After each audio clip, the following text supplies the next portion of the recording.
Fala, população concurseira, vamos para o nosso segundo bloco tratando sobre o artigo 5º da Constituição Federal, tá? Ainda tratando dos direitos e deveres individuais e coletivos. Como a gente falou no finalzinho do primeiro bloco, agora a gente vai tratar dos direitos à inviolabilidade da liberdade religiosa, ou seja, todo mundo pode ter a religião que quiser. E a Constituição ela dá algumas características nos incisos 6º, 7º e 8º do artigo 5º da Constituição Federal. E eu já adianto, o inciso 8º é de longe o mais importante e cai muito, e tem caído muito em provas de concurso público, tá? Então vamos lá, vamos ver comigo aqui, já iniciando, tratando sobre o inciso 6º, tá?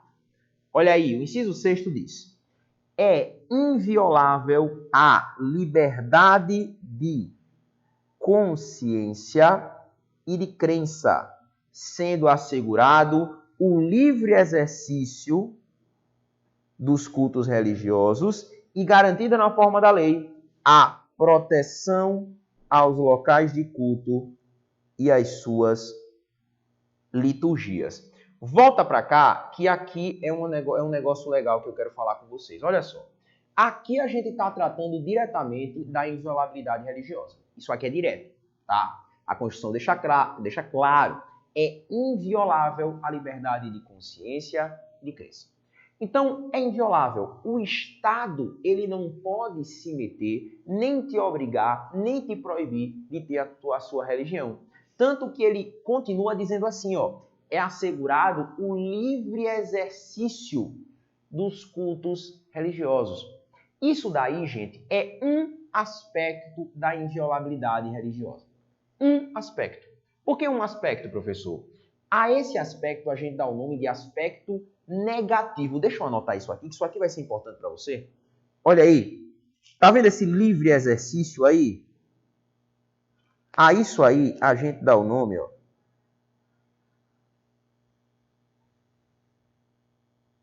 de aspecto negativo. Professor, mas aspecto negativo por quê? Porque é ruim? Será que é porque é ruim isso daí? Não, gente. Aspecto negativo em relação ao Estado. Sempre que eu tratar de aspecto negativo e positivo, é sempre em relação ao Estado. A pergunta a se fazer é: o que o Estado precisa fazer para respeitar esse direito aqui do cidadão? O que é que o Estado precisa fazer? Nesse caso aqui de assegurar o livre exercício de cultos religiosos, olha para cá, o Estado não precisa fazer nada. O Estado ele precisa se manter inerte e não atrapalhar o teu culto religioso. É por isso que a gente chama esse aspecto de aspecto negativo. Eu já adianto, todos os direitos trazidos no artigo 5º da Constituição possuem invariavelmente aspectos negativos em relação ao Estado, porque a gente está tratando de direitos fundamentais de primeira geração. E os direitos fundamentais de primeira geração, eles têm a característica da inércia estatal. Para que o Estado ele respeite esses direitos, o Estado ele necessariamente ele tem que fazer um não agir. É um não agir. É tornar-se inerte. Deu para entender? Isso é um aspecto negativo. Então, pela lógica do artigo 5º, era óbvio que a inviolabilidade de liberdade de consciência e de crença ela teria um aspecto negativo. Só que o inciso 6º, ele traz um aspecto positivo em relação ao Estado, que é algo, gente, que não é normal, não é usual no artigo 5º. E deixa eu te contar uma coisa, a banca Sebrasp, ela já cobrou um negócio desse, uma questão do ano passado. Vamos lá, para eu mostrar para vocês qual é o aspecto positivo. Olha o final. E garantida na forma da lei, a proteção, deixa eu voltar aqui, tá? Olha lá, a proteção aos locais de culto e às suas liturgias. Meu amigo, minha amiga, então eu tenho dois aspectos. Eu tenho uma dupla acepção da liberdade de consciência e de crença. Foi assim que caiu em prova. Eu tenho uma dupla acepção. Eu tenho um aspecto negativo e agora eu tenho um aspecto o quê? Agora eu tenho um aspecto, puxa a setinha, eu tenho um aspecto positivo, tá?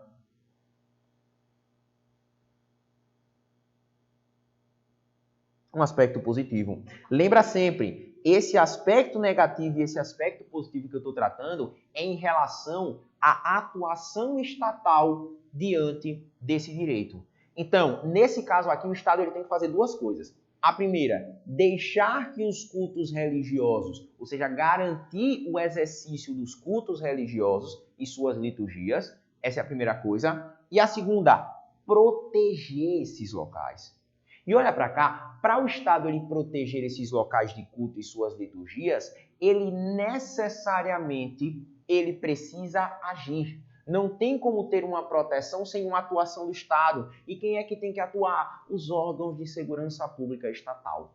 Deu para entender? Então eu tenho um aspecto negativo em relação ao Estado e eu tenho um aspecto positivo. Tranquilidade? Vamos para o próximo? O próximo, gente, as bancas copia e cola adoram. Elas adoram isso aqui porque elas só trocam uma coisinha e você vai ver aqui qual é essa coisinha, tá? Olha o inciso 7º do artigo 5º aí. Ele diz assim pra gente, ó. É assegurada, nos termos da lei, a prestação de assistência religiosa nas entidades civis, nas entidades civis e militares de internação coletiva, tá? Olhe, é assegurado nos termos da lei a prestação de assistência religiosa. O que é que as bancas copia e cola adoram colocar? Que não tem esse direito de prestação religiosa. Ou em internação coletiva de natureza civil, ou em internação coletiva de natureza militar. Não, gente. É assegurado tanto em entidades civis quanto entidades militares de internação coletiva a prestação religiosa, tá? É o que a gente vê, por exemplo, falando só da entidade militar, em quartéis militares, né? A gente tem os cultos, a gente tem as liturgias, cultos evangélicos, cultos católicos, tá? Já vi até cultos espíritas. Então, existe essa liberdade de prestação de assistência religiosa. E nas internações civis, gente, a gente pode falar até de prisão, da prisão, dos presídios, tá? Então, existe esse direito à prestação de assistência religiosa. Repito, o que é que bancas copia e cola colocariam? A gente sabe muito bem. É só dizer que não tem essa prestação de assistência religiosa, por exemplo, em entidades civis de interação coletiva. Não, a gente tem. Beleza? Acabamos aqui a parte copia e cola, agora a gente vai para a parte mais importante, que é o inciso 8º do artigo 5º da Constituição. E esse inciso 8º, eu já adianto o nome, ele traz a famosa escusa de consciência. Vamos ler comigo? Vamos ler aí, ó. Vamos lá? Vamos passar aqui. O que é a escusa de consciência, professor? Olha aí, inciso 8º do artigo 5º da Constituição Federal. E ele inicia dizendo assim, ó, só que é importante, tá? Ninguém será privado de direitos. Então, ninguém será privado de direitos. Por motivo de quê? Por motivo de crença religiosa ou de convicção filosófica ou política. Salvo, e aqui eu tenho que mudar a cor, porque olha só, salvo se as invocar para eximir-se, deixa eu voltar aqui, se as invocar para eximir-se de obrigação legal a todos imposta, então a primeira situação é essa, e recusar-se a cumprir prestação alternativa fixada em lei. Aqui tu vai ter que voltar para cá, porque agora a gente vai ter que utilizar um pouquinho o quadro. Vem para cá. Como eu disse para vocês, esse inciso, ele trata da famosa escusa de consciência, tá? Ele está pegando para vocês aí, ó. Ele fala da escusa de consciência. E por que escusa de consciência, professor? Vamos reler lá, ele diz assim: ninguém será privado de direitos por motivo de convicção filosófica, religiosa ou política. Então, início a gente fala o seguinte: o Estado, ele não pode te privar de direitos por conta da tua religião. O Estado, ele não pode te privar de direitos por conta, sei lá, da tua filosofia de vida, ou do teu partido político preferido, ou dos teus ideais políticos. O Estado ele não pode te privar de direitos por conta disso. Todo mundo entendeu? Então a base é essa. Ninguém pode te privar de direitos políticos. O Estado não pode fazer isso. Só que depois o inciso ele vai dizer o quê? Salvo-se que. Aí tem duas coisas. Primeira, salvo-se as invocar para eximir-se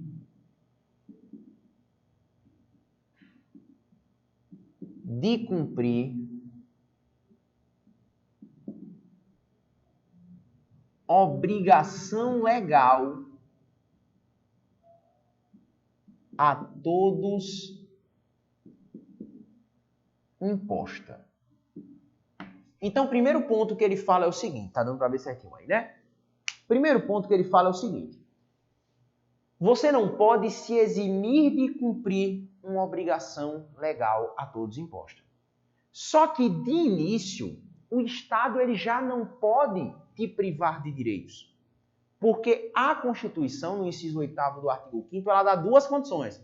Ela diz, salvo se eximir-se de cumprir obrigação legal a todos imposta, e também o que, professor? E também deixar de cumprir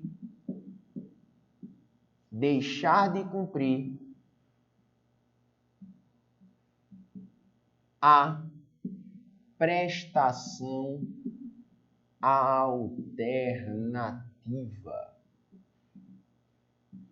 Então aqui eu tenho dois pontos agora. Ninguém será privado de direitos por motivo de convicção religiosa, filosófica ou política, salvo se eximir-se de cumprir a obrigação legal a todos imposta e recusar-se de cumprir a prestação alternativa. Professor, não entendi nada, me dá exemplos, pelo amor de Deus. Vamos dar exemplo? Vamos pensar no exemplo mais básico e aí você já vai pegar o assunto. Vamos pegar uma obrigação legal a todos imposta? Votar. Todo mundo, primeiro, que tem mais de 18 anos e menos de 70 anos, deve obrigatoriamente se alistar eleitoralmente e obrigatoriamente deve fazer o quê? Votar.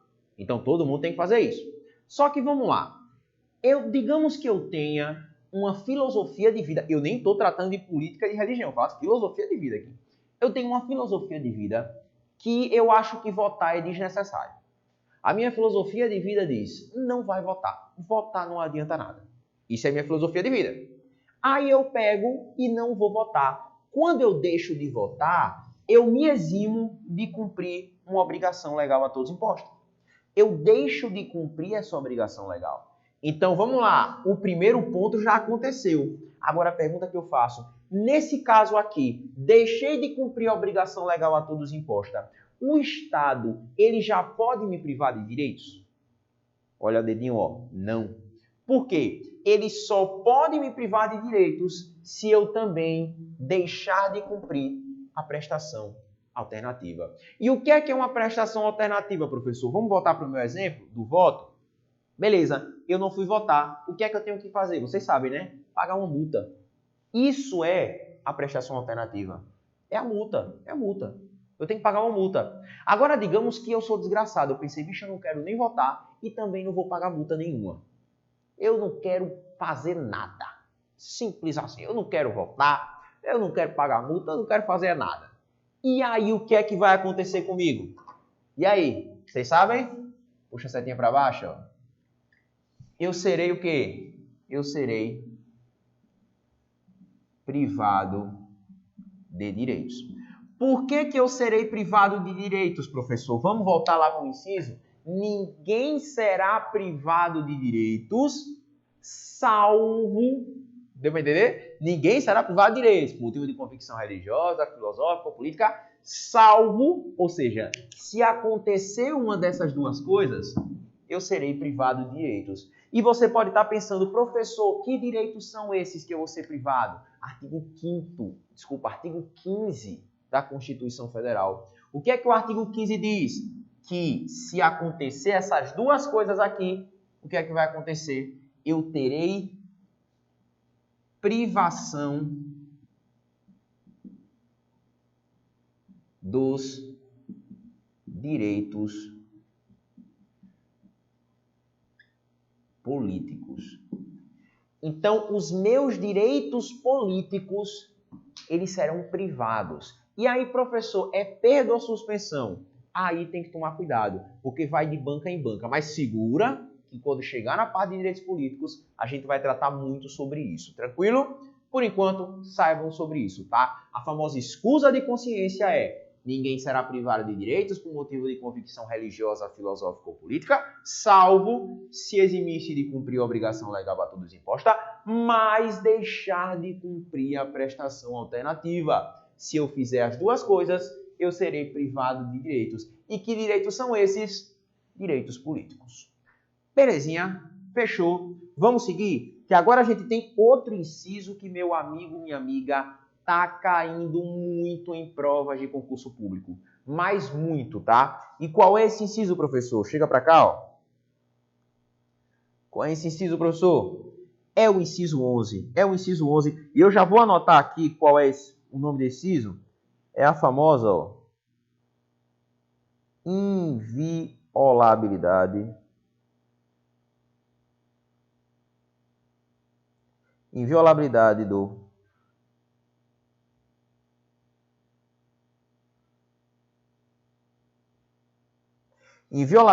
do domicílio, tá? O inciso 11, ele fala assim pra gente, ó: a casa é asilo inviolável do indivíduo, ninguém nela podendo penetrar, ninguém nela podendo penetrar, o quê? Olha lá, sem consentimento do morador. E aí continua, né? Salvo em caso de flagrante delito, desastre, ou para prestar socorro, ou durante o dia, a gente vai falar sobre isso já já, por determinação judicial. Só grifa aí esse sem consentimento que é importante. Volta para cá. Vamos voltar para cá. Porque a Constituição diz o seguinte, ó: a casa é asilo inviolável do indivíduo, ninguém nela podendo penetrar sem o consentimento. Então vamos fazer um pensamento reverso aqui? Volta para cá, ó. Vou apagar aqui pra gente, tá? Vamos fazer um pensamento reverso aqui? A Constituição, ela diz que ninguém pode entrar na casa de ninguém se não tiver o quê? O consentimento. Beleza. Se não tiver o consentimento. Então, se eu não posso entrar sem consentimento, como é que eu posso entrar na casa de alguém? Com o consentimento. Com o consentimento. Professor, que coisa besta. É não. Isso é a regra. A regra na Constituição Federal é essa. Você só pode entrar na casa de alguém com o consentimento. As exceções que vêm no final do inciso é quando eu não tenho consentimento. Então, por conta disso, eu sempre gosto de fazer esse quadrinho aqui, tá? Olha para cá. Esse quadrinho aqui, para mim, é extremamente importante que vocês saibam. Eu vou botar aqui, ó, com consentimento. Com consentimento, tá? E do outro lado, vou fazer uma tabelinha. E do outro lado, eu vou botar sem consentimento, tá? Opa! Tabelinha show de bola. A pergunta que eu faço para vocês é a seguinte: quando é que eu posso entrar na casa de alguém tendo o consentimento dessa pessoa? Eu tenho o consentimento dela. Quando é que eu posso entrar na casa dela? Você sabe? Você sabe sim. Olha aqui, ó. Sempre. Deixa eu só olhar se tá tudo certinho, tá dando pra ver? Sempre. Eu vou botar em preto, tá? Deixa eu botar no preto aqui que eu acho que vai ficar melhor pra vocês verem. Olha aqui, ó. É sempre, sempre, sempre. A ideia aqui, gente, é simples. A Constituição disse o seguinte pra gente: se eu tenho o consentimento dessa pessoa, eu posso entrar na casa dela, independentemente de qualquer coisa. Eu posso entrar na casa dela. Agora, e se eu não tiver o consentimento dessa pessoa? Aí a Constituição diz, né? salvo, aí vem 4 situações, salvo flagrante delito, vamos lá, desastre, prestação de socorro e determinação judicial. E essa determinação judicial, segundo o próprio inciso 11, ela é apenas, anota para mim, durante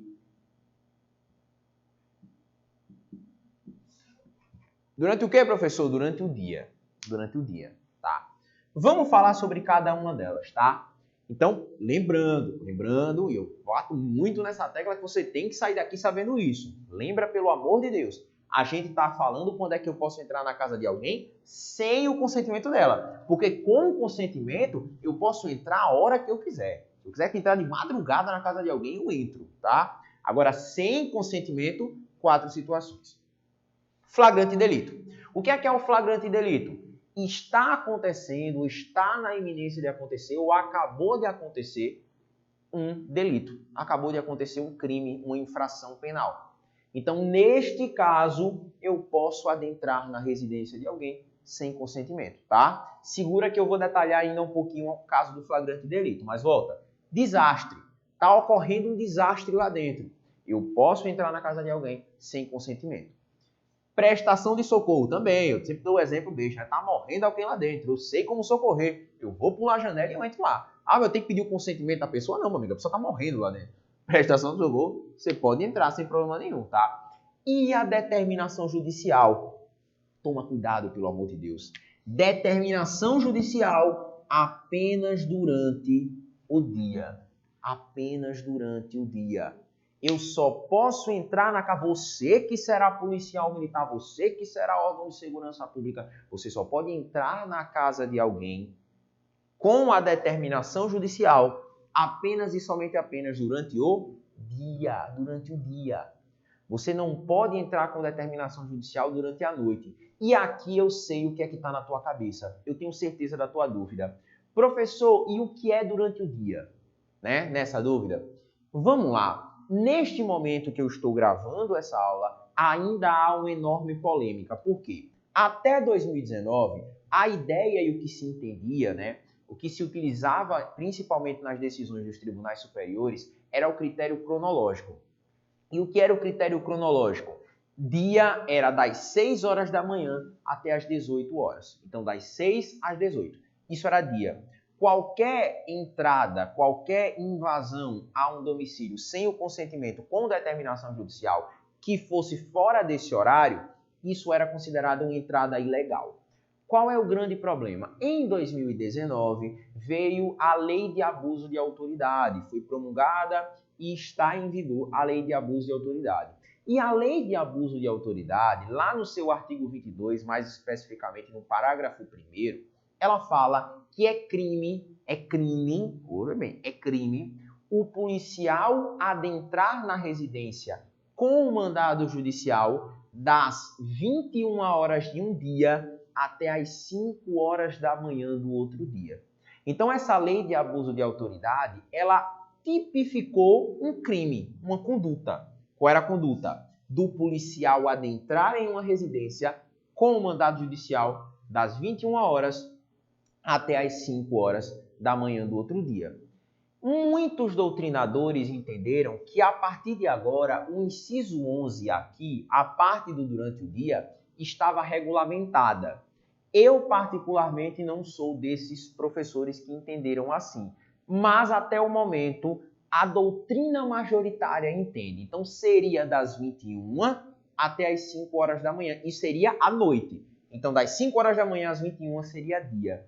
Isso tem sido muito polêmico, tá, gente? Tem aí se criado uma grande discussão e eu acredito que as bancas não vão querer entrar nessas polêmicas, tá? Só tô deixando claro porque eu sei que aí do outro lado você vai ter essa dúvida, então eu vou logo e resolvo essa dúvida, tá? Durante o dia, o que é que você decora? Determinação judicial, só durante o dia, tá? Outra coisa, o único dos 4 aqui que possuem esse lapso temporal, ou seja, que só podem ser realizados durante o dia, é a determinação judicial. Então, flagrante delito pode ser durante a noite. Desastre pode ser durante a noite. Prestação de socorro pode ser durante a noite, tá? É só a determinação judicial, que é durante o dia. Outra grande polêmica tem sido o flagrante delito. Nos últimos anos, a gente tem visto várias decisões dos tribunais superiores falando um pouquinho sobre esse flagrante delito, né? Como assim, professor? Sempre houve muita polêmica nos órgãos policiais, nas carreiras policiais, de entender como é que a gente vai saber que dentro da residência está definitivamente ocorrendo flagrante delito sem entrar. Vocês estão entendendo o que eu estou querendo chegar? Como é que a gente vai saber sem entrar na residência? Porque, óbvio, existem os órgãos de inteligência, mas mesmo assim com os órgãos de inteligência, tem que haver indícios. E aí, o que é que o STF decidiu e o que é que tem caído muito em provas de concurso? Para que a polícia adentre uma residência com a justificativa do flagrante delito, ela deve, olha para cá, eu vou botar em preto aqui para vocês verem, tá? Olha só. Ela deve justificar a posteriori que existiam fundados indícios. Fundados indícios de quê, professor? Fundados indícios de que naquela residência estaria ocorrendo flagrante delito. E o STJ, em outra decisão, também já trouxe que essa prova desses fundados indícios, ela pode acontecer via vídeo, via áudio, via gravação qualquer, tá? Então, qualquer gravação pode trazer esta prova aqui. Só que o STJ e o STF, eles vão mais além. Se o policial ele não conseguir comprovar que haviam fundados indícios, e gente, esses fundados indícios é antes, tá? Essa prova, ela é a posteriori, mas a prova dos fundados indícios é antes. Então não adianta, por exemplo, a polícia entrar em uma casa e encontrar, sei lá, 30 quilos de maconha dentro da casa, então agora está justificado. Não está justificado, não. Ela tem que justificar para a justiça agora que antes dela entrar, ela tinha fundado os indícios de que podia estar ocorrendo um flagrante delito lá dentro. Olha o problema, né, para a polícia conseguir comprovar isso, tá? E, vamos mais além, se a polícia não conseguir comprovar, ela está sujeita à responsabilização penal, civil e administrativa. E além dessa responsabilização, todas as provas colhidas dentro daquela residência, elas serão consideradas provas ilícitas. Por quê, professor? Porque foram adquiridas de uma forma inconstitucional, ou melhor, de uma forma ilegal, já que a entrada será considerada ilegal. Deu para entender o problema dessa situação? Então, tudo que foi encontrado naquela casa será considerada prova ilícita. O processo ele não vai andar. Deu para entender? Tranquilo? Pronto. Acabamos o inciso 11 do artigo 5º, tá? Eu vou ficar por aqui neste bloco. A gente no próximo bloco vai falar sobre a inviolabilidade de dados, correspondência, tudo isso fica para o próximo bloco. Tranquilo? Toma aquele cafezinho, toma aquela água e volta para estudar. Tamo junto, força e honra.